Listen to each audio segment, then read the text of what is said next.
আমরা সকলে নিশ্চয়ই শুনেছি যে necessity is the mother of invention.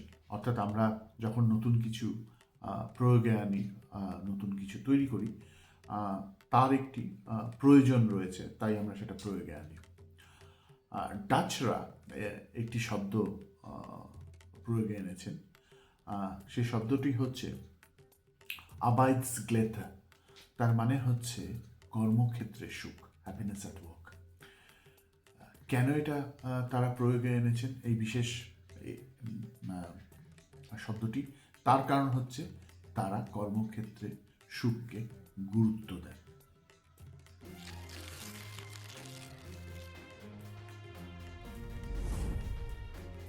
বুদ্ধি দাস। এবং এটা একটা বড় নমস্কার এবং তারিকায় আপনাদের সামনে। নমস্কার। সাফল্য ও সীমানার দ্বিতীয় খণ্ডের আলোচনা নিয়ে আমরা প্রস্তুত। এবং এখানে আমরা যেই আলোচনাটা আগে করেছি, অর্থাৎ আমরা প্রবলেমস আর প্রায়োরিটিস নিয়ে আলোচনা করেছি, এবার আমরা প্রিন্সিপালসের দিকে এগোবো। দেখুন, একটা কথা মনে রাখবেন যে এই সব আলোচনাগুলো যেহেতু ভীষণ তাত্ত্বিক, যেহেতু ভীষণ দর্শন ভিত্তিক, এর কিন্তু সত্যি কথা শেষ নেই। মানে এ নিয়ে অনেকক্ষণ কথা বলা যায়, কিন্তু সময়ের একটি সীমা রেখে এবং ওই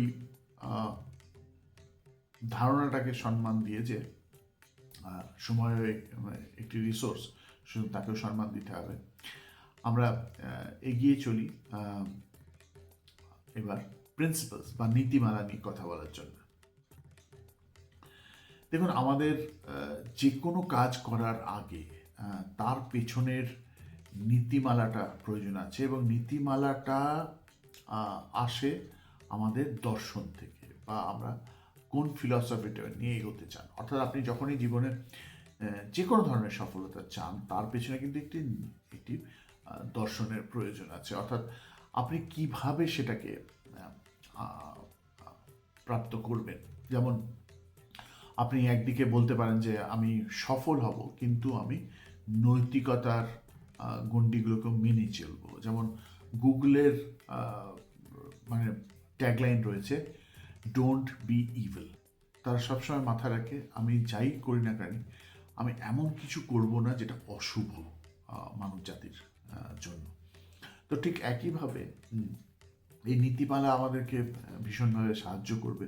আমরা দেখব যে আমরা যেন একটি নিয়ম মেনে চলি, কারণ নিয়মটা আমাদেরকে ওই যে অগ্রাধিকার স্থাপনে, আমাদের সমস্যার সমাধানে, এবং নিজেদের যে লিমিটেশনসগুলো রয়েছে, অর্থাৎ আমাদের যে সীমানাগুলো রয়েছে, নিজস্ব সীমানা আমরা তৈরি করেছি, সেই সীমানাগুলোকে পার করাতেও আমাদেরকে সাহায্য করবে। কারণ আমি যদি মনে করি যে না, আমার একটা নীতি আছে যে আমি শেষ অবধি পৌঁছে ছাড়বো না, তার মানে কি আমাকে সে উদ্বুদ্ধ করবে, সে অনুপ্রেরণা দেবে যাতে আমি নিজের প্রচেষ্টা চালিয়ে যাই। তা আমরা যদি নীতিমালার দিকে এগোই, আমরা খেয়াল করব যে আমাদের 5টি মুখ্য নীতি আমরা যদি নিয়ে চলি, তাহলে আমাদের কিন্তু শুধুমাত্র আমরা লাভবান হই না, বরং আমাদের কাছে এই নীতিগুলো একটি অস্ত্রের মতন আমাদেরকে সবসময় মনে করাতে পারে যে আমরা আমাদের নীতি কী, অর্থাৎ আমাদের এগিয়ে যাওয়ার মূল্যবোধটা কোত্থেকে আসছে। প্রথম নীতিটা হচ্ছে যে একটি পূর্ণাঙ্গ ব্যবস্থা তার অংশগুলোর সমষ্টির চেয়েও বড়। তার মানে হচ্ছে আপনি যখনই কাজ করবেন, তার যে বিভিন্ন অংশগুলো রয়েছে তার চেয়ে বেশি আপনি মূল ব্যবস্থাটাকে মাথায় রাখবেন। ঠিক যেমন আমরা আগের আলোচনায় এটি তুলে ধরেছি যে আমাদেরকে শেষটা দেখতে হবে, বা আমাদের এখানে আমরা কি প্রাপ্তি করতে চাইছি সেই দিকে আমাদের যেমন লক্ষ্য রাখতে হবে। ঠিক একই ধারণা যে অনেক সময় কী হয়, আমরা এক একটি অংশে খুব ডুবে যাই, কিন্তু সেটা করলে যেটা সমস্যা আসতে পারে সেটা হচ্ছে আমরা অন্যদিকে আমাদের মনোযোগ কমে যেতে পারে। দ্বিতীয় হচ্ছে সহজতর উপাদানগুলোর পারস্পরিক মিথস্ক্রিয়া থেকে জটিল আচরণ ও বৈশিষ্ট্য উদ্বুদ্ধ হয়। মাফ করবেন, আমার বাংলা কিন্তু খুব ভালো না, তা আমি ভীষণভাবে চেষ্টা করছি তবু এইসব কঠিন শব্দগুলোকে ব্যবহারে আনার। আহ, আহ, অর্থাৎ খুব সাধারণ যে জিনিসগুলো সেগুলো কিন্তু খুব জটিল জিনিস সে আপনাকে সাহায্য করতে পারে। যেমন জলের মতো সাধারণ জিনিস কিছু নেই, কিন্তু জলের উপযোগিতা দেখুন কত কত জিনিসে, মানে এবং এবং সব জায়গায় তার ব্যাপ্তি। অর্থাৎ আপনাকে সবসময় কঠিন উত্তর খুঁজতে হবে তা না। যেমন আমি ওই আমেরিকান এবং ভার্সেস জাপানিজ ওই কার মার্কেটের কে মানে সবচেয়ে বড় খেলোয়াড় হবে তার যে লড়াই, তাতে খুব সাধারণভাবে এই ভাবাটা যে আমি যদি মানে সুরক্ষাবিহীন যে ব্যবস্থাগুলো রয়েছে একটি গাড়ির মধ্যে, সেখানে যদি আমি প্লাস্টিক স্ক্রু ইউজ করি বা আমি যদি প্লাস্টিকের ব্যবহার করি, তাতে আমার ওজনটাও গাড়ির কমছে এবং আমার খরচাটাও কমছে। তো এই ভাবনা চিন্তাগুলোকে যে সবসময় আমাদেরকে খুব বিরাট বড় করে এবং প্রচুর কিছু ব্যয় করে আমাদেরকে তার সমস্যার সমাধান খুঁজতে হবে তা নয়। তৃতীয়টা আমি আলোচনায় এনেছিলাম প্রথম পার্টে, যে সব কিছুই কিন্তু একে অপরের সাথে জড়িত, ইন্টারকানেক্টেড। কোনো কিছুই সম্পূর্ণ বিচ্ছিন্নভাবে অস্তিত্বশীল নয়, সব কিছুই কোনো বৃহত্তর নেটওয়ার্ক বা পরিবেশের সাথে যুক্ত। এবং এই যে সিম্বায়োটিক রিলেশন, অর্থাৎ এই যে সহজীবী প্রবৃত্তি, এই সহজীবী প্রবৃত্তি কিন্তু সবসময় আপনাকে সাহায্য করবে। তার মানে কি? কোঅপারেশন। অর্থাৎ আপনাকে সবসময় একটা কম্পিটিটিভ স্পিরিট রাখতে হবে সফলতার জন্য, তার নয়, আপনাকে বাইরে দেখতে হবে। ইনফ্যাক্ট আজকাল যেটা বহুল চর্চিত ম্যানেজমেন্টে, সেটা হচ্ছে যে আগে বলা হতো যে আপনার ইকোসিস্টেমটা ইজ উইদিন আ সিস্টেম। আমি আজকেও দেখাবো যে আপনার একটি সময়ের পরে আপনি যদি সাফল্যতা পেতে চান সাংগঠনিক বা আপনার কর্মক্ষেত্রে, তখন কিন্তু আপনাকে বাইরে তাকাতে হবে, আপনাকে বাইরের সাথে আপনাকে অ্যাসোসিয়েট, কোলাবোরেট, এক্সচেঞ্জ করতে হয়, তবেই আপনি বড় হতে পারেন। যেমন খুব সামান্যভাবে একটা কোম্পানি চিপস বানাচ্ছে, একটা কোম্পানি কম্পিউটার্স বানাচ্ছে বা ল্যাপটপস বানাচ্ছে। এবার দুজনে যদি একসাথে না ভাবে, একে যদি অপরের সাথে কোঅপারেশন না করে, তাহলে এও সেই চিপটা বানাতে পারবে না যেটা কম্পিউটার কোম্পানি চাইছে, এবং কম্পিউটার কোম্পানিও যে ধরনের বাকি সক্ষমতা একটি ল্যাপটপের মধ্যে এনে দিচ্ছে, সেটা সেই চিপ কোম্পানি জানবে না, এবং সুতরাং সে সেই সক্ষমতার সমান সমান জিনিস তৈরি করতে পারবে না। যে কারণে আপনি দেখবেন যে অনেক কিছু ইউনিভার্সাল আজকাল তৈরি করা হচ্ছে। যেমন আপনারা জানেন, আপনার এই যে পোর্টসগুলো, অর্থাৎ যে ল্যাপটপের মধ্যে যে গহ্বরগুলো হয়, বা এই যে টাইপ সি, টাইপ এ, এই যে পোর্টগুলো, এগুলোর একটি ইউনিভার্সাল সাইজ এবং ডিজাইন ডিফাইন করা হয়ে গেছে। এবার যেই বানাক সে যেন এইটাই বানায়, তার কারণ হচ্ছে তাহলে যখনই এটা কোনো ইলেকট্রনিক জিনিসের প্রয়োগ করা হবে তাতে অসুবিধে হবে না। অর্থাৎ এই ইন্টারকানেক্টেডনেসটা ভীষণ প্রয়োজন রয়েছে, এবং আপনাকে এটা মনে রাখতে হবে, কারণ আপনি একলা ইকোসিস্টেম তৈরি করতে পারেন না। চতুর্থ হচ্ছে, সকল বস্তুই নিজের মধ্যে নশ্বরতার অভিশাপ বহন করে। অর্থাৎ কোনো জিনিস চিরস্থায়ী না, এই জন্য আপনাকে সেই ফ্লেক্সিবিলিটিটা বা সেই সুযোগটা বা সেই স্বচ্ছতা, সেই জায়গাটা আপনাকে রাখতে হবে, যাতে আপনি যেটাকে বলে অ্যাডাপশনের জন্য আপনি তাড়াতাড়ি মোড শিফট করতে পারেন, বা আপনি একটি পরিবর্তন আনতে পারেন। যেমন আমি বলেছিলাম এই পেপার লিকের ক্ষেত্রে, যে আপনি বাকি জায়গায় টেকনোলজি আনছেন, আপনি যদি পরীক্ষাটা দেওয়ার ক্ষেত্রে আপনি যদি টেকনোলজি আনেন, তাহলে কিন্তু আপনি অপরিসীম পরিবর্তন আনতে পারবেন, এবং তার ভালো দিকটাও কিন্তু মানুষ দেখতে পাবে, এবং এই সমস্যাটার সমাধান হতে পারে। তার কারণ হচ্ছে আপনাকে বুঝতে হবে যে কোনো জিনিসকে আঁকড়ে ধরে রাখা টা ঠিক না, মানে পরিবর্তন আপনাকে আসতে দেওয়া উচিত। এবং শেষ যে নীতিমালাটা আমার মনে হয় খুব প্রয়োজনীয়, সেটা হচ্ছে সকল কাঠামোর টিকে থাকার ক্ষেত্রে সমতা একটি ভ্রম। আমরা ভীষণ এই দক্ষিণা মতবাদের থেকে আসা যে না, equality has to be there. সমস্যা হচ্ছে যে এই ইকুয়ালিটির কনসেপ্টটা কিন্তু ভীষণভাবে অনেকগুলো সমস্যা তৈরি করেছে। যেমন আমি আমাটাকে একটি বড় সমস্যা বলি, সেটা হচ্ছে অভাব বা পভার্টি। এখনো পর্যন্ত প্রায় 5খানা নোবেল প্রাইজ দেওয়া হয়ে গেছে দারিদ্রতার সমাধানের জন্য কাজ করার ফলে। কিন্তু আমার মূল প্রশ্ন হচ্ছে, আমরা যে এই যে আফ্রিকায় ছুটে যাই বা ইন্ডিয়াতে ছুটে আসি বা বাংলাদেশে, পাকিস্তানে, আমরা কি কখনো লোকগুলোকে জিজ্ঞেস করেছি যে আপনাদের দারিদ্রতা কোন বিষয়, আপনারা কেন, আপনারা কি প্রকৃতপক্ষে মনে করেন যে আপনারা দরিদ্র? কারণ আমার মনে হয় না আফ্রিকার সেই জঙ্গলে থাকা বা তাদের কোনো অভাব রয়েছে।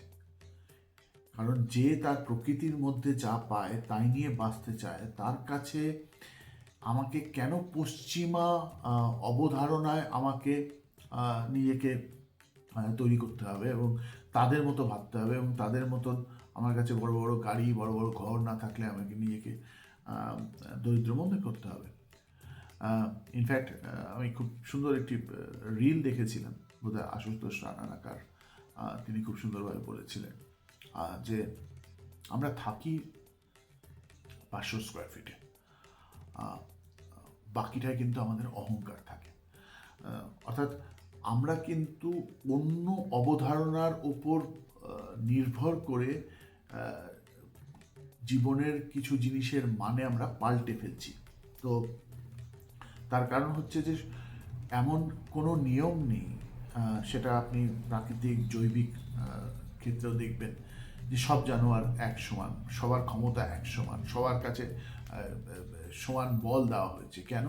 তার কারণ হচ্ছে আপনি যখনই খাড়া করবেন, তো যেমন আপনার পিলার্স দরকার, তেমন আপনার জানলাও দরকার, তেমন আপনার দরজা দরকার, তেমন আপনার দেয়াল দরকার। এবং এরা একের সাথে কম্পিট করছে না, এরা একের সাথে প্রতিদ্বন্দ্বিতা করছে না, এরা একে অপরের পূরক হয়ে আছে। এর উপর আমাদের নজর থাকা বেশি দরকার, বা এটাকে নীতি হিসেবে মেনে চলার প্রয়োজন আছে। এটাকে আমরা সিস্টেমস অ্যাপ্রোচও বলে থাকি। কিছু নিয়ম আছে যেটা ভীষণ প্রাকৃতিকভাবে রেলিভেন্ট, অর্থাৎ এগুলোকে সেইভাবে অনেক সময় লোকে নিয়ম মানে না, কিন্তু আপনি মানলে আপনি দেখবেন যে এরা খুব ভুল বলে না। তো প্রথমটা হচ্ছে মার্ফিজ ল। মার্ফিজ ল বলছে যে যদি কোনো জিনিস ভুল হওয়ার সম্ভাবনা থাকে, তো সেই ভুলটা হবেই। অর্থাৎ আপনি ভেবে চলছে আমি পোস্ট অফিসে যাচ্ছি, কিন্তু দেখবো কি পোস্ট অফিসটা বন্ধ, বা তাদের কাছে স্ট্যাম্প নেই, বা একটা সমস্যা হবে। এবং মানে অনেক সময় দেখা যায় সেই সমস্যাটা হয়েই যায়। অর্থাৎ ওই মার্ফিজ ল কাজ করছে। দ্বিতীয় ল বলছে পার্কিনসন্স ল।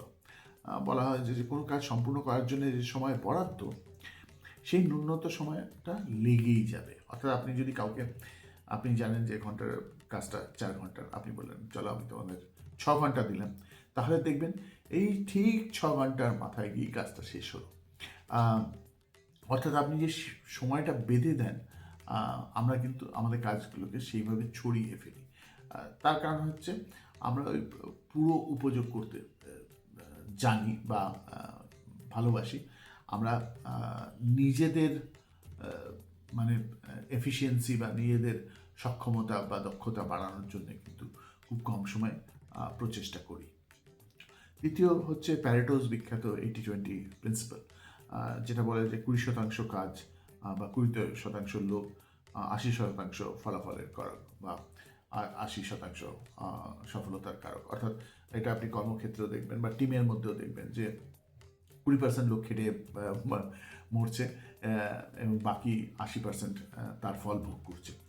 এটা ইনফ্যাক্ট ইভেন বড় বড় কোম্পানিতে এটা এটা কিন্তু প্রযোজ্য। খুব বড় বড় কোম্পানিতে এটা কিন্তু প্রযোজ্য, অর্থাৎ অ্যাপেলেও যে সবাই ভীষণ চরম দক্ষ তা না, তাদের মধ্যে দক্ষতার একটি কম্পিটিটিভ জায়গা তো রয়েছে, কিন্তু সেখানে আপনি দেখবেন কিছু লোক প্রচণ্ড রকমের দক্ষ এবং এদেরকে কিন্তু অ্যাপেল ছড়িয়ে ছিটিয়ে ব্যবহার করে, অর্থাৎ বিভিন্ন প্রজেক্টে এদেরকে দেয় যেগুলো ক্রিটিক্যাল প্রজেক্ট, যাতে তারা তাদের দক্ষতা দিয়ে সেই প্রজেক্টটাকে তাড়াতাড়ি শেষ করতে পারে। শেষ হচ্ছে পিটার প্রিন্সিপাল, যেটা বলে যে প্রত্যেক কর্মী তাদের অযোগ্যতার স্তর অবধি পৌঁছায়। অর্থাৎ আপনি যে কোনো কাজে, সেটা সাহিত্যে হোক, শিল্পে হোক, রাজনীতিতে হোক, শিক্ষায় হোক, আপনি ততক্ষণ আপনি ওপরে উঠবেন যতক্ষণ না আপনি নিজের অযোগ্যতার সীমাটা ছোবেন, এবং যে অযোগ্যতার সীমাটা ছোবেন তারপর আপনি আর উত্তরণ করতে পারবেন না। এর অর্থ হচ্ছে যে আমাদের সকলের দক্ষতার একটি সীমা রয়েছে। ওই যে মাইকেল ফেলপসের উদাহরণ দিলাম, যে বাকি সাঁতারুরা মাইকেল ফেলপসের মতন 23টি সোনা, 2টো রূপো, 3টি ব্রোঞ্জ পাচ্ছে না, তার কারণ হচ্ছে তাদের দক্ষতার ওই একটা সীমা রয়েছে। কিন্তু তার মানে যেটা পাওয়া যায় না তা না। ওই আমরা ওই স্যাটিসফাইসিংটাকে বেশি গুরুত্ব দিই compare to actually attaining excellence. তো যেহেতু আমরা প্যারেটো প্রিন্সিপালের কথা বললাম, প্যারেটো প্রিন্সিপাল যেহেতু একই কথা বলছে যে 20% সক্ষমতা আপনাকে 80% সফলতা দিচ্ছে, তার মানে হচ্ছে যে আমরা যদি একটি নীতিমালার প্রয়োগে আনি যেটা এই সমস্যাটাকে সমাধান করতে পারে, তাহলে হয়তো আমরা অনেক বেশি অগ্রাধিকারের ব্যাপারটা, অর্থাৎ প্রায়োরিটির ব্যাপারটাকেও সর্ট আউট করতে পারবো এবং বেশি তাড়াতাড়ি যেই কাজ করি না কেন তাতে সফলতা পেতে পারি। এবং এটি কে বলা হয় দ্য আইজেনহাওয়ার ম্যাট্রিক্স। আইজেনহাওয়ার ইউএসের একজন প্রেসিডেন্ট ছিলেন, বিখ্যাত প্রেসিডেন্ট। তো উনার মতে উনি বলতেন যে যে কোনো কাজকে আমরা কোনো একটা বাকেটে রাখতে পারি, কোনো একটি ক্লাসিফিকেশনে, কোনো একটি গণ্ডির মধ্যে রাখতে পারি। এবং এই দুটো গণ্ডি হচ্ছে, একটা হচ্ছে ইম্পর্ট্যান্ট অর্থাৎ ভীষণ গুরুত্বপূর্ণ, ভার্সাস আর্জেন্ট অর্থাৎ ভীষণ তাৎক্ষণিক। তো আমরা অনেক সময় তাৎক্ষণিককে গুরুত্বপূর্ণ ভেবে, যেমন ফোন তোলা, আমরা মনে করি প্রত্যেকটা ফোন তোলার প্রয়োজন আছে, এবং আমরা অনেক সময় বুঝি না। এবং আমি একটা খুব সাধারণ এক্সাম্পল দিয়ে বোঝাই। অনেকে এই ব্যাপারটাতে খুব সেন্সিটিভ হতে পারে এবং ওটাই বোকামো। যে আপনি ধরুন একটি ফোন পেলেন যে আপনার কোনো একজন আত্মীয় হাসপাতালে ভর্তি, আপনি যেটা করবেন সেটা হচ্ছে আপনি গিয়ে ওখানে বাকিদের সাথে সহমর্মিতা প্রকাশ করবেন এবং দাঁড়িয়ে থাকবেন। আপনি কিন্তু চিকিৎসা করতে জানেন না, মানে আপনি যদি ইনফ্যাক্ট আপনি যদি ডাক্তারও হন, ডাক্তাররা বিশেষ করে দেখা গেছে তারা নিজেদের আত্মীয়দের বা নিজেদের ছেলেমেয়েদের কিন্তু কখনো অপারেশন করে না, কারণ তারা ঘাবড়ে যায়, এটা স্বাভাবিক। তো সহমর্মিতাটা দরকার, কিন্তু আমার কথা হচ্ছে যে সহমর্মিতার জন্যে আপনার যে গুরুত্বপূর্ণ কাজ, সেই কাজগুলোকে ছেড়ে ছুটে গিয়ে সহমর্মিতা দেখানোটা কি মানে ভীষণ বুদ্ধিমানের কাজ? আমি ওটা ছেড়ে দিচ্ছি। আমি একসাথে আমি বলছি না যে আপনি অসামাজিক হয়ে যান, আমি তাও বলছি না, কিন্তু আমার কথা হচ্ছে আপনাকে বুঝতে হবে মানে যে আপনার কাছে আসলে কোনটা গুরুত্বপূর্ণ, যার ফলে কালকে ওই আত্মীয়রাই আবার ছুটে আসবে এবং আপনাকে ঘিরে তারা লাফালাফি করবে। যেমন ছেলেমেয়েরা যখন পড়াশোনা করে, রাইট, তার কোনো ইভেন্ট, আমি দেখেছি যে তারা কোনো ইভেন্টে যেতে চায় না, যে কোনো রকম পারিবারিক অনুষ্ঠান হলেও না, আমি ওখানে যাব না, কারণ অযথা সময় নষ্ট হবে। এই যে দৃঢ়তাটা সফলতা পাওয়ার, এই যে কঠিন অধ্যাবসায়, এই অনুশীলনটা খুব দরকার। শুধুমাত্র এই কারণে না যে আপনি সফল হতে চান, এই কারণেও এটার প্রয়োজন আছে যদি আপনি খুব ভালো নেতৃত্ব দান করতে চান। অর্থাৎ আপনাকে বুঝতে হবে যে কোন জায়গাটায় আমার যাওয়ার প্রয়োজন আছে, কোন জায়গায় আমি নিজের দায়িত্বভারটা অপরজনকে দিতে পারি, অর্থাৎ যেটা urgent, not necessary it is important. তো এখানে যে নিয়মাবলীটা আপনার প্রয়োগ করা উচিত, এবং এর ফলে আপনি নিজে কোন কাজটা করবেন, কোন কোন কাজটাকে অগ্রাধিকার দেবেন। অর্থাৎ আপনি সবার আগে দেখবেন যে কোনো জিনিস ভীষণ তাৎক্ষণিক, ভীষণ আর্জেন্ট এবং ইম্পর্ট্যান্ট, এবং সেটা গুরুত্বপূর্ণ, অর্থাৎ তার ফলে কোনো একটি সমাধান হচ্ছে সেই, এবং সেখানে আপনার প্রয়োজন আছে, আপনার আপনার ব্যক্তিগত ভাবে সেখানে থাকা বা সেই কাজটা করাটা ভীষণ গুরুত্বপূর্ণ আপনার সফলতার ওই বাকেট লিস্ট ধরে। তো সেইখানে আপনার সবার আগে সেই কাজটা সম্পন্ন করা দরকার আছে। দ্বিতীয় হচ্ছে গুরুত্বপূর্ণ কিন্তু আর্জেন্ট নয়।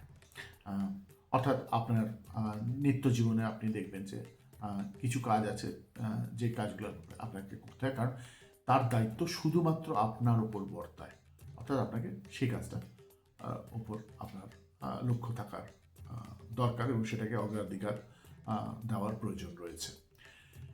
তৃতীয় যেটা আছে যে আর্জেন্ট কিন্তু গুরুত্বপূর্ণ না, অর্থাৎ সেটা তাৎক্ষণিক কিন্তু গুরুত্বপূর্ণ না, সেই কাজটা আপনি ডেলিগেট করুন, সেই কাজটা আপনি অন্য কারোর দায়িত্বে দিন। অবশ্যই চতুর্থ হচ্ছে যেটা মানে আর্জেন্টও না, সেটা ইম্পর্টেন্টও না, বাট আপনার করা উচিত, সেটা আপনি কোনো উইকেন্ড টেবিলে আপনি রেখে দিলেন বা লিস্টে রেখে দিলেন। যেমন ধরুন আপনার একটা নতুন সিনেমা বেরিয়েছে ধুরন্ধর 3, এবং আপনার সেটা দেখতে যাওয়ার প্রয়োজন আছে। তো সুতরাং সেটাকে যে আপনাকে সপ্তাহের মাঝখানে ফার্স্ট ডে ফার্স্ট শো দেখতে হবে এমন কোনো ব্যাপার নেই, আপনি সেটা পরেও দেখতে পারেন। তো শেষের আগেরটা তৃতীয় যে ব্যাপারটা রয়েছে, অর্থাৎ আর্জেন্ট বাট নট ইম্পর্ট্যান্ট, যেখানে আপনি দায়িত্বভার অন্য কাউকে দেবেন, সেখানেও আপনার মনে রাখতে হবে the 30x rule. 30x rule বলে যে আপনি যখন কাউকে কোনো দায়িত্ব দেবেন, সেই কাজটা করতে আপনার যতটা সময় লাগে, আপনি তার 30 গুণ সময় ব্যতীত করবেন অপরজনকে শেখানোর জন্য, এবং তবেই সে সফলভাবে শিখতে পারবে। তার মানে হচ্ছে আপনার যদি একটি কাজ করতে 5 মিনিট লাগে, আপনি তার 30 গুণ অর্থাৎ 150 মিনিট সময় আপনি ব্যতীত করবেন সেই মানুষটাকে শেখানোর জন্য যে এই কাজটা আমি ঠিক কীভাবে করি, এখানে কী কী নিয়মাবলীর প্রয়োগ রয়েছে, আমি কোন জিনিসটাকে প্রথমে করি, কোন জিনিসটাকে তারপরে করি। তো সেইভাবে আপনি তাকে শেখানোর জন্য আপনি ওই 30x রুলের প্রয়োগ করবেন। এবার আমরা আসি একটি বিশেষ কনসেপ্টে, যেটাকে ট্রেড অফ বলে। অর্থাৎ আপনি দেখবেন জীবনে কিন্তু আপনি যাই করছেন সেগুলো কোনো একটা ট্রেড অফ, অর্থাৎ সেটা জ্ঞানের ট্রেড অফ, সেটা সক্ষমতার ট্রেড অফ, সেটা আপনার দক্ষতার ট্রেড অফ, সেটা আপনার ভালোবাসার ট্রেড অফ, অর্থাৎ সব কিছুই কিন্তু জীবনে একটি ট্রেড অফ। যেমন বলা হয় যে বাবা মা কেন বাচ্চাদের বড় করে, তাই না? তারা তো বাচ্চাদের ছেড়ে দিতে পারে, তারাও কেন বড় করে? তার কারণ হচ্ছে তার থেকে কিন্তু তারাও সুখ পায়, তারাও নিজেদের একজন ভীষণ দায়িত্বমান ব্যক্তি হিসেবে তারা নিজেদের যে চারিত্রিক বৈশিষ্ট্য সেটাকে পূরণ করে। এটা আমি ওয়েস্টার্ন কনসেপ্ট থেকে বলছি। ইন্ডিয়ান কনসেপ্টে অবশ্য এই ব্যাপারটাও রয়েছে, আমাদের এশীয় কনসেপ্টে, যে ভবিষ্যতে তারা ঘুরে দায়িত্ব রাখবে, তাদের বাবা মাদের দেখাশোনা করবে। অর্থাৎ এটা একটা ট্রেড অফ। এটা আমরা এই জিনিসটা করি কারণ তার ফলে বা তার কারণে আমরা অন্য একটা কিছু পেতে চাই, এবং এই যে পাওয়াটা, এর মধ্যে একটা ব্যাপার হয় যেটাকে বলে দ্য মিনিং। অর্থাৎ এক হচ্ছে যে যে ব্যাপারটাকে ঘটাচ্ছে, এক হচ্ছে সেই জিনিসটার তাড়না, সেটাকে কেন ঘটানো হচ্ছে তার পেছনে তাড়না, এবং ফাইনালি যখন ট্রেড অফ করা হচ্ছে তার থেকে সে কি মানে উদ্ধৃত করছে, তার থেকে তার মূল্য বেরিয়ে আসে। অর্থাৎ আপনি যদি কোনো জিনিসকে সংগঠিতভাবে না করেন, সেই জায়গাটা অন্য কেউ এসে ভরে দেবে। তো সেটা হচ্ছে first the concept of the user. অর্থাৎ যদি কোনো খালি স্থান থাকে, মানে ফার্স্ট পজিশন কি খালি থাকে? ফার্স্ট পজিশন খালি থাকে না। অর্থাৎ আপনি ফার্স্ট না হতে পারলে অন্য কেউ ফার্স্ট হবে। আপনি যদি চাকরি ছেড়ে দেন, এমন না যে সেই পদটা থাকবে না, সেই পদটা অন্য কাউকে পূরণ করা হবে। এখানে আমরা অনেক সময় একটি যে সীমাবদ্ধতা আমরা লক্ষ্য করি, সেটা হচ্ছে যে আমরা ভীষণ সচ্ছল সেই কাজগুলো করাতে যেখানে আমরা নিজেরা পারি এবং আমরা করতে চাই। দেখুন, যেটা আপনি পারেন এবং যেটা আপনি করতে চান, স্বাভাবিকভাবে মানে ইংরেজিতে বলা হয় লো হ্যাঙ্গিং ফ্রুটস, অর্থাৎ আপনার হাতের খুব কাছে, আপনি সেই ফলটাকেই পারবেন। কিন্তু সবচেয়ে মিষ্টি ফলটা কিন্তু অনেক ওপরে। অর্থাৎ তার জন্য কিন্তু আপনাকে একটু কৃচ্ছ সাধন করতে হবে, আপনাকে একটু কষ্ট বেশি করতে হবে। এবং যেখানে ওই ব্যাপারটা আসে, ওই যেমন আমাদের মস্তিষ্ক যেহেতু আমাদেরকে খুশি রাখতে চায়, সেখানে সে কঠিন কাজগুলো করতে চায় না। এবং এর ফলে এই সমস্যাটা হয় যে আমরা যেটা করতে চাই, অর্থাৎ সেটার চেয়ে বেশি আমরা যেটা করতে পারি এবং করতে চাই, তার দিকে আমাদের লক্ষ্য বেশি থাকে।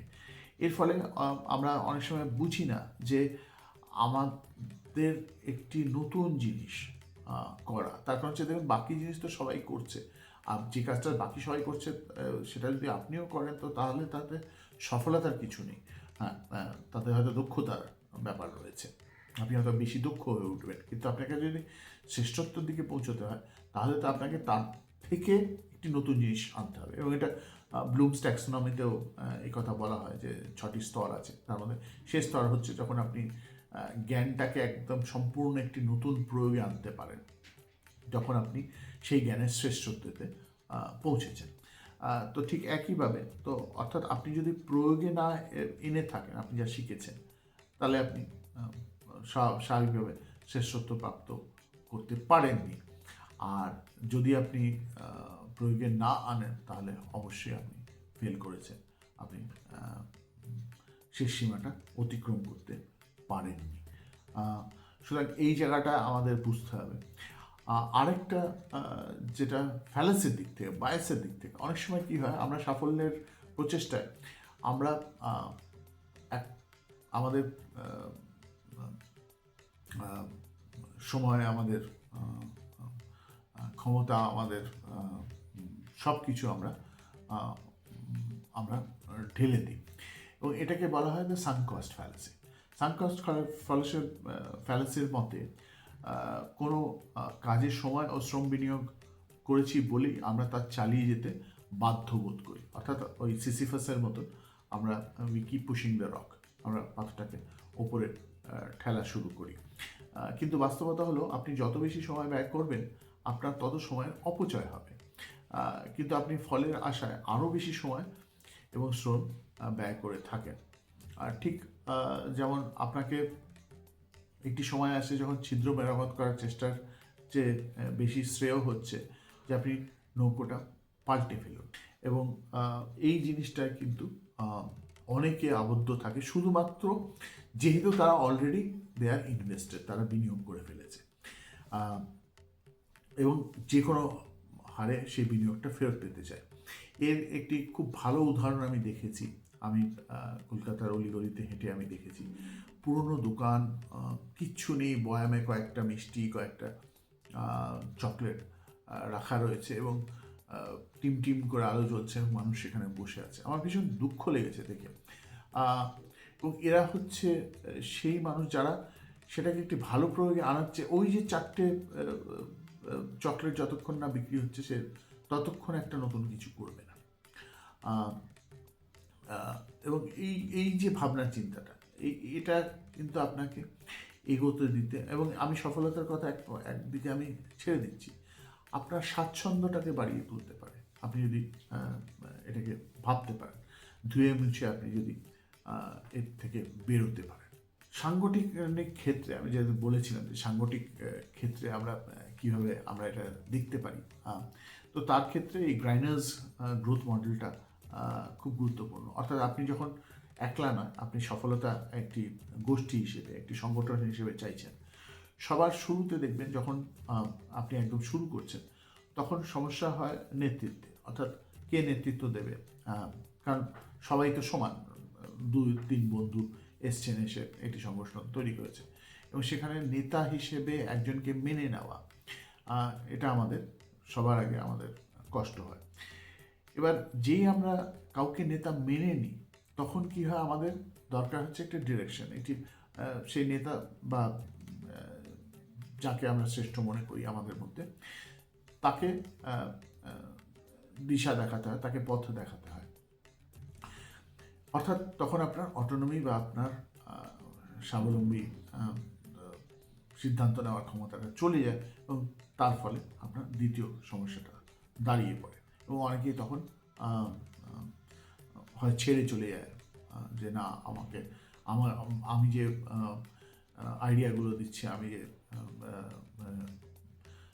যে দিচ্ছি, আমি যে ধারণাগুলো দিচ্ছি, সেগুলোকে শোনা হচ্ছে না। আর তৃতীয় ফেজে যে সমস্যাটা আসে, সেটা হচ্ছে ক্রাইসিস অফ কন্ট্রোল। কারণ এবার একজন থেকে আপনি আস্তে আস্তে আপনি এবার কী করেছেন, আপনি ক্ষমতা অনেকের দিকে ছড়িয়ে দিয়েছেন। তা আপনিও বুঝতে পারছেন যে একজন নেতা দিয়ে হবে না, আপনাদের বিভিন্ন জায়গায় বিভিন্ন ক্ষমতার একটি স্তম্ভের প্রয়োজন আছে, এবং তখন যেটা হয়, এই ক্ষমতাগুলোকে কন্ট্রোল করাটা একটি সমস্যা হয়ে যায়।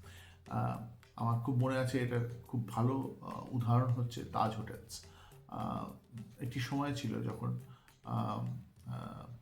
তাজ হোটেলসে প্রত্যেকটা হোটেলের যারা জিএম ছিল, জেনারেল ম্যানেজার ছিল, অর্থাৎ সেটা হোটেলের মুখ্য কর্মী ছিল, তারা নিজেরাই হোটেলের যেন মালিক হয়ে উঠেছিল। তো অর্থাৎ কন্ট্রোলের প্রবলেম আছে, এবং যে কন্ট্রোলের প্রবলেম হয়, তখন আপনি কি করেন, তখন আপনি ঠিক করেন যে না, আমরা যে কাজ করব, তো তার মধ্যে সমন্বয় আনবো, এবং সমন্বয় আনার জন্য আপনি কিছু নীতি বানান, এবং এই নীতিগুলো পরে তখন আমাদের মানে সমস্যার কারণ হয়ে যায়। ঠিক যেমন ওই পেপার লিকের ক্ষেত্রে আমি বললাম যে আপনি একটা নীতি বানিয়েছেন, এবং সেই নীতিটাকে আপনি কিছুদিন পাল্টাতে চাইছেন না, যদিও সেটা কিন্তু বাকি সব কিছু পরিপূর্ণ করতে পারে, যেটা আপনি আজকের দিনে করছেন, এবং প্লাস আপনার সুরক্ষাটাকে বাড়িয়ে দিতে পারে। পঞ্চম জিনিস হচ্ছে ক্রাইসিস অফ গ্রোথ। কারণ এইগুলো যখন আপনি সব ঠিক করে ফেলবেন, তখন আপনার সংগঠনটি একটি গ্রোথের দিকে, বা আপনার মানে সেটা রাসায়নিক হোক, সেটা অর্থনৈতিক হোক, উচ্চতার দিকে পৌঁছবে। এবং এই উচ্চতার দিকে পৌঁছতে গেলে আপনার তখন প্রচণ্ড রকমের কোলাবোরেশন দরকার হবে। অর্থাৎ আপনি ওই যে বললাম, বিভিন্ন আপনার যারা মাল সাপ্লাই করে, আপনি যাদেরকে বিক্রি করেন, সবার সাথে আপনি কোলাবোরেট করবেন। যেমন একটা কাস্টমারের সাথে কোলাবোরেট করলে আমরা একটা ভালো জিনিস তৈরি করতে পারি, একটি নতুন জিনিস তৈরি করতে পারি, এবং তার ফলে কী হয়, একটি নতুন মার্কেট খুলে যায় আমাদের জন্য। এবং শেষ হচ্ছে, যখন আপনি একদম ম্যাচিওর হয়ে গেছেন, অর্থাৎ আপনি একটি বিশেষ রকমের সফলতা পেয়েছেন, তারপরে কিন্তু আপনাকে অ্যাসোসিয়েশন দরকার। তখন কিন্তু আপনাকে পুরো ইকোসিস্টেমটা, পুরো পরিবেশকে সাথে নিয়ে চলতে হয়, যদি আপনাকে তার ফলেও সফলতা পেতে হয়। ঠিক যেমন আপনি কোক পেপসিরও যদি উদাহরণ দেখেন, যে একটা সময় তারা শুধুমাত্র এটা মাপ ছিল যে আপনি কতটা কোক পেপসি কিনছেন, এটা নির্ধারণ করার জন্য, যে বাজারে তাদের নিয়ন্ত্রণ কতটা। এবার তারা যখন দেখলো যে অলমোস্ট 70%, 80% হয়ে যাচ্ছে, তারপরে আর ভাঙা যাচ্ছে না, বা ভাঙলে তার পেছনে খরচ অনেক বেশি হয়ে যাচ্ছে, তখন তারা বললো যে এবার আমরা মাপবো আপনি কতটা কোক পেপসি খাচ্ছেন তা নয়, আপনার গলা দিয়ে কতটা জলীয় পদার্থ যাচ্ছে, তার মধ্যে কোক পেপসি কতটা। তখন দেখা গেলো যে মাত্র 20%। এবার সেটাকে আমরা বাড়াবো কী করে? তো সেই জন্য কী হলো, কোক পেপসি থেকে বেরিয়ে অরেঞ্জ জুস, ফ্রুট জুস, জল, বিভিন্ন জিনিস তারা তৈরি করা শুরু করলো। অর্থাৎ দেখুন কীভাবে মানে একটি কোম্পানি যেটা শুরু হয়েছিল আপনাকে শুধুমাত্র মানে মিষ্টি সোডা খাওয়ার আনানোর জন্য, সে আস্তে আস্তে চিপসের মার্কেটে, অর্থাৎ সে আপনার গলার মাপ নিচ্ছে এবং সে অ্যাসোসিয়েট করছে যে বাজারে আমি আর কি কি জিনিস আমি বিক্রি করতে পারি। তো সফলতা দেখুন, আপনি কিন্তু একটা সফলতা থেকে সেটাকে বাড়াবার জন্য আরও বৃহত্তর সফলতার দিকে আপনি কীভাবে এগিয়ে যেতে পারেন তার এটি খুব সুন্দর নিদর্শন। এবং মানে এটা নিয়ে একটি একটি পুরো দীর্ঘ আলোচনা করা যেতে পারে, আমি করতে পারি, কারণ স্ট্র্যাটেজি নিয়ে আমি পড়াশোনা করেছি কিছুটা। তো এই যে আমরা সফলতার এই যে এত মাপদণ্ড বলছি, যে চরম সীমা সফলতার, অর্থাৎ যেটা অ্যাব্রাহাম মাসলোর হায়ারার্কিতে বলা হয়েছে, যেটা আত্মতৃপ্তি বা আত্ম উপলব্ধি অর্থাৎ চরম সুখ, সেটাকে কিন্তু যারা বড় বড় দার্শনিক তারা মনে করেন সেটা হচ্ছে শ্রেষ্ঠত্ব সফলতার চাবিকাঠিতে। অর্থাৎ যেটা সবচেয়ে বড় ভুল মানুষ করে সেটা হচ্ছে যে তারা এই সুখকে সফলতার জায়গায় তারা প্রয়োগে আনে এবং তার ফলে তারা যেটাকে হেডনিক ট্রেডমিল বলা হয়, অর্থাৎ আপনি একটার পরে একটা আপনি নতুন জিনিস প্রয়োগে আনছেন, কিন্তু ট্রেডমিলের মতন, যেমন একটা ট্রেডমিলে মানুষ দাঁড়িয়ে থাকে, সে কিন্তু কোথাও পৌঁছয় না, কিন্তু তার মনে হয় সে কিলোমিটারকে কিলোমিটার চলে গেছে। তার মুখ্য কারণ হচ্ছে বেল্টটা চলছে। তার ফলে সে কি হয়, সে সুখ পায় না, সে সফলতা পেয়ে যায় কিন্তু তবুও সে সুখ পায় না। আত্মতৃপ্তি, আত্ম উপলব্ধি নিয়ে পড়াশোনা আছে, তাতে বলা হচ্ছে যে আমরা এমন একটি সংস্কৃতিতে আমাদেরকে বড় করা হচ্ছে যেখানে আমাদেরকে এটা বোঝানো হচ্ছে বারবার যে কঠিন পরিশ্রম, আপনার কেরিয়ারের সফলতা, আপনার কাছে কত গাড়ি আছে, বাড়ি আছে, আপনার কাছে কি কি সুখ স্বাচ্ছন্দ্যের জিনিস আছে, সেটা নির্ধারণ করছে আপনি জীবনে কতটা সফল। এবং এর পেছনে যে কঠিন সত্যটা রয়েছে সেটা হচ্ছে বেসিক্যালি মার্কেট ইকোনমি বা অর্থনৈতিক যে ব্যবস্থা, সেই ব্যবস্থাটাকে চলমান রাখার জন্যে মানুষ খাটবে, উপার্জন করবে এবং সেটা এই বিভিন্ন ধরনের সুখ স্বাচ্ছন্দ্যে খরচা করবে এবং তার ফলে একটি পরিপূর্ণ সার্কেল পরিবর্তিত হবে। সুখের খোঁজটা করার খুব দরকার এবং এখানে যে সবচেয়ে বড় তার্কিক যে আলোচনাটা আসে বা লোকে বলে অর্থের চেয়ে বেশি সুখ আর কে দিতে পারে, এই নিয়ে কিন্তু 1974 একটা স্টাডি হয়েছিল বাই প্রফেসর রিচার্ড এস্টারলিন। এটাকে বলা হয় এস্টারলিন প্যারাডক্স।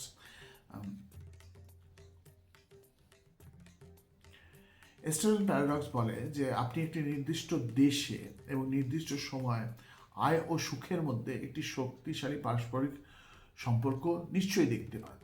তার মানে হচ্ছে যে একটি বিশেষ একটি মিনিমাম লেভেল বা একটি স্তর রয়েছে, যেই ন্যূনতম আয়টুকু না করলে মানুষ নিজেকে সুখী বলছে না। এবং এটা দেখা গেছে around $40,000 to $60,000 is the standard, মানে বিশ্বজুড়ে, যে আপনি ন্যূনতম এইটুকু আয় আপনাকে করতে হবে। তার বেশি আপনি যখন আয় করছেন, অর্থাৎ 60,000 ছাড়িয়ে গিয়ে আপনি 70,000 80,000 আয় করছেন, তাতে কিন্তু আপনার সুখের বৃদ্ধি হচ্ছে না এবং এই জন্য এটাকে প্যারাডক্স বলা হয়। অর্থাৎ আমাদের ধারণা যেটা হয় যে না, আমি প্রচুর অর্থ কামিয়ে ফেললে আমার কাছে সব সুখ চলে আসবে, সেটা কিন্তু আসলে টেস্ট করা হয়েছে এবং দেখা গেছে ভুল।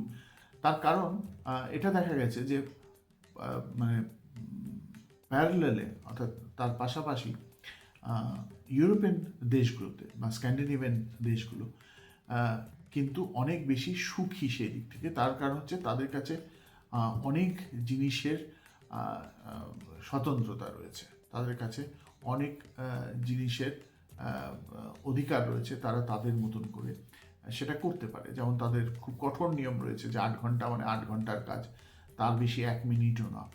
আহ, তাদের সব কিছুর খুব নিয়ম করে তারা, ইনফ্যাক্ট এই জন্য এগুলোকে নর্মেটিভ স্টেপটাও বলা হয় ইউরোপকে, যে ইউরোপ জগতের সব নিয়মগুলো বানায় আর কি, এবং সেগুলো আমরা সব মানি।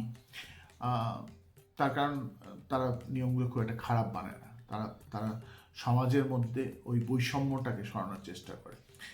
তার মানে এই না যে তারা কিন্তু ইকুয়ালিটির কাছে পৌঁছানোর চেষ্টা করছে, না, তারা বৈষম্যটাকে সরাচ্ছে, অর্থাৎ ইনইকুয়ালিটিটাকে সরাচ্ছে, not that they are becoming equal. আমার এই সফলতাটার প্রয়োজন আছে কি, কারণ আমি শেষ ওই যে থিঙ্কিং বাই ফার্স্ট প্রিন্সিপালস, অর্থাৎ মৌলিক ভিত্তি দ্বারা আমি যখন আমার নীতিমালার দিকে তাকাবো, যে এতে আমার কোন ইন্টারেস্টটা, আমার কোন ইচ্ছেটা আমার এর ফলে পূরণ হবে, সেটাকে দিয়ে আমি যখন মাপবো, তখন দেখবো যে অনেক কটা সফলতার কিন্তু কোনো প্রয়োজন নেই। আবার অনেক কটা সফলতা যেগুলোকে আমরা খুব গুরুত্ব দিই না, যেমন বিশ্বে অনেক সুন্দর সুন্দর জায়গা ঘোরা, দেখা, তাদের সম্বন্ধে জানা, বা এই যে ব্রহ্মাণ্ডটা, এই ব্রহ্মাণ্ডর নিয়ে ভাবনা চিন্তা, বা সেটাকে আরও ভালো করে বোঝা, আমাদের বিশ্বাস এবং আমাদের এই বিশ্বাসতন্ত্রটা, আমাদের এই যে ব্যবস্থাটাকে, সেটাকে নিয়ে ভাবা, এবং তার মধ্যে কি কি অসম্পূর্ণতা রয়েছে, সেগুলোকে কি করে সম্পূর্ণ করা যায়, বা তার অভাবের কারণ কি, এইগুলো নিয়ে ভাবা। এইগুলোকে যখন আপনি গুরুত্ব দেন, তখন আপনি সামাজিক স্তরে হয়তো সফল হন না, কিন্তু আপনি নিজের ভিতরে একটা বিরাট আত্মতৃপ্তি আপনি বোধ করেন। সুখের যে সুখের অবধারণাটাকে শুধু অবধারণা হিসেবে না, জীবনে যদি প্রয়োগে আনতে হয়, তাহলে সেটা হচ্ছে সফলতার চরম। কারণ অ্যারিস্টটল এটাকে ইউডেমোনিয়া বলে ব্যাখ্যা করেছিলেন, অর্থাৎ যে সুখ এমন একটা জিনিস যে তার জন্যে অন্য কিছু দরকার নেই, যে আমি আইসক্রিম খেলে আমি আনন্দ পাবো, বা আইসক্রিম খেতে পারলে এই মুহূর্তে তবে আমি সুখী হব, না। সুখটা একটি চরম অবস্থান, এবং সেখানে আর কিছুর দরকার হয় না সেটাকে অনুভব করার জন্য, এবং সেটাই হচ্ছে অ্যাব্রাহাম ম্যাসলোরও চরম সীমা, অ্যারিস্টটলও সেটাকে জীবনের চরম সীমা মনে করেছেন। এবং আমাদের হিন্দু ধর্মে বা বিভিন্ন ধার্মিক প্রয়োগে আপনি দেখবেন যে যেখানে আপনি শেষ যে আপনার আত্মতৃপ্তির জায়গায়, আত্ম উপলব্ধির জায়গায়, যে আপনি কে, আপনি কেন এখানে এসেছেন, এবং সেই জিনিসটা আপনার বুঝতে পারাটা, তার চেয়ে বেশি কোনো সুখ হতে পারে না। এবং সেই সেই সেই সেই সেই উত্তরটা আপনি যখন পেয়ে যান। যদি অপরদিকে আমরা যদি প্রকৃতির দিকে তাকাই, যে আচ্ছা প্রকৃতিতে সাফল্যতাটাকে কীভাবে দেখা হয়, প্রকৃতির অবশ্যই সবচেয়ে বড় চাবিকাঠি হচ্ছে অ্যাডাপ্টেবিলিটি, অর্থাৎ আপনি কত শক্তিমান বা আপনি কতটা বুদ্ধিমান তা দিয়ে সফলতা মাপা হয় না। প্রাকৃতিক জগতে, জৈবিক জগতে সফলতা মাপা হয় কিন্তু আপনি কত বেশি অ্যাডাপ্টেবল। দ্বিতীয় যে ব্যাপারটা রয়েছে সেটা হচ্ছে স্পিড। আপনি কত স্পিডে যান বা আপনি কত স্পিডে যেতে পারেন সেটা না, আপনার সেই স্পিডটা যেটা আপনাকে সক্ষমতা বা আপনাকে দক্ষতা দিতে পারে, সেই স্পিডটাই হচ্ছে সফলতার মূলে। অর্থাৎ একটি লেপার্ড যখন সে ছোটে, সে কিন্তু আসলে 3 থেকে 4 মিনিট ছোটে, অর্থাৎ তাকে এটা মেপে নিতে হয় যে আমি কোন সময় আমি সবচেয়ে বেশি আমি আমার স্পিডটাকে বাড়াবো, যাতে আমি 3 থেকে 4 মিনিটের মধ্যে সেই জানোয়ারের একদম কাছে পৌঁছতে পারি এবং তাকে ধরতে পারি। এবং অবশ্যই তারা আগে মেপে নেয় যে জানোয়ারটা আমার ক্ষমতায় আসার মতো না, যদি সে বিশাল বড় ষাঁড় হয় তাহলে আমি তাকে হয়তো ধরতেই পারবো না, অর্থাৎ তার ফলে সাইজটা একটা বড় রূপে কাজ করে। অ্যাডাপ্টেবিলিটির আরেকটা খুব সুন্দর দিক দেখায়, সেটা হচ্ছে আমাদের এই বাইপেডালিজম। আপনি যদি বাচ্চাদের খেয়াল করেন, বাচ্চাদের আমাদের 2 পায়ে হাঁটতেটা এখনও শেখাতে হয়। তার কারণ হচ্ছে আমাদের ওই যে জৈবিক যে মানসিকতা এবং এবং যে জিন্স আছে সেটা কিন্তু এখনো বাইপেডাল নয়, অর্থাৎ এটাকে শেখানো হয়। যে কারণে দেখবেন যে কটা ওই প্রাইমেটস আছে তাদের সকলের মধ্যে কিন্তু দু পায়ে হাঁটার সক্ষমতা রয়েছে, কিন্তু তারা চার পায়ে প্রেফার করে, এবং যেই কারণে বাকি জানোয়ারের বাচ্চা তারা কিন্তু খুব তাড়াতাড়ি হাঁটতে শিখে যায়, কিন্তু মানুষের অর্থাৎ আমাদের যে হিউম্যান কিডস আছে তাদের প্রায় 1.5 থেকে 2 বছর লেগে যায় হাঁটতে। তার কারণ হচ্ছে বাইপেডালিজম ইজ অ্যান অ্যাডাপ্টেশন। এটা আমরা অ্যাডাপ্ট করেছি যাতে আমরা অনেক দূরে দেখতে পারি, কারণ আমরা যদি চার পায়ে চলার অভ্যেসটা রাখতাম তাহলে আমাদের যেটা সমস্যা হতো, আমাদের কাছে হরাইজনটা খুব কাছে শেষ হয়ে যেত, অর্থাৎ আপনি যত উঁচুতে পৌঁছান আপনি তত দূর দেখতে পান, যেটা আমার বলা দরকার নেই, আপনারা সকলে বোঝেন। চতুর্থ জিনিস হচ্ছে স্ট্রেংথ, অর্থাৎ আপনার সঠিক পরিমাণের ক্ষমতা দরকার আছে। অতিরিক্ত ক্ষমতার খারাপ দিকটা কোথায়, যে আপনাকে অতিরিক্ত তখন আপনাকে গ্রহণও করতে হবে। তার মানে হচ্ছে ছিল, কারণ আপনি যে এক জায়গায় আপনি টিকে গেলেন তখন আপনি কি করলেন, আপনার খাদ্যের একটি লিমিটেশন চলে এলো, কারণ এবার আপনি ওই এলাকার চারিধারে যা খাদ্য আছে আপনাকে সেই খেয়ে বাঁচতে হবে, নাহলে নিজের খাদ্য নিজেকে তৈরি করতে হবে। এবার যখন আপনি খাদ্য তৈরি করলেন, অর্থাৎ আপনি ধান গম এসব আপনি ওগালেন, দেখা গেল কোনো একটি দল এসে আপনার সেটা লুটে নিয়ে চলে গেল, অর্থাৎ এবার আপনার শুধুমাত্র আপনাকে ফার্মার হলে বা আপনাকে কৃষক হলে চলছে না, এবার আপনাকে সৈনিক হতে হচ্ছে বা সৈনিক ভাড়া করতে হচ্ছে। এবং দেখুন এইভাবে আমাদের সমাজতন্ত্র কিন্তু তৈরি হলো, অর্থাৎ আমরা দেখতে পাচ্ছি যে আমরা সফলতা বলে যেটাকে প্রথম কথা ভাবছিলাম তার যে বিভিন্ন দিক, এবং শেষে যে সব দিনের শেষে আমরা যে সুখটা অনুভব করতে চাই সফলতা পাওয়ার ফলে, সেটাকে কিন্তু আমরা শুধু সামাজিক সফলতা দিয়ে না, বরং সুখটাকে আমরা যদি নিজেরা আমরা যদি মানসিক কাঠামো দ্বারা আমরা নিজেদের যেটুকু আছে সেটুকুকে আমরা নিয়ে সুখী থাকতে পারি, এবং তাতে হয়তো আমরা বেশি সুখ অনুভব করব। এর প্রচুর প্র্যাকটিক্যালস রয়েছে, প্রচুর প্রয়োগ দেখা গেছে পৃথিবীতে, এবং ওই যে বললাম যে মানে আপনি কতটা সফল বা অসফল, আপনি কতটা গরিব বা ধনী, এগুলো কিন্তু মূলত সোশ্যাল কনস্ট্রাক্টস, এগুলো সামাজিক ধারণা, সব কিছুই আপনার মাথায়, অর্থাৎ আপনি খুব তৃপ্তি করে ডাল ভাত খেতে পারেন, আবার আপনি পৃথিবীর সবচেয়ে শ্রেষ্ঠ খাবার থাকা সত্ত্বেও আপনি অতৃপ্ত বোধ করতে পারেন। আশা করি আলোচনাটা ভালো লাগলো, সাথে থাকবেন, একটু লোকজনকে জানাবেন আপনার আশেপাশে, যদি আপনার মনে হয় যে এই আলোচনাটা সমাজে ছড়িয়ে দেওয়ার প্রয়োজন আছে তো অবশ্যই ছড়াবেন, জানাবেন বাকিদেরকে।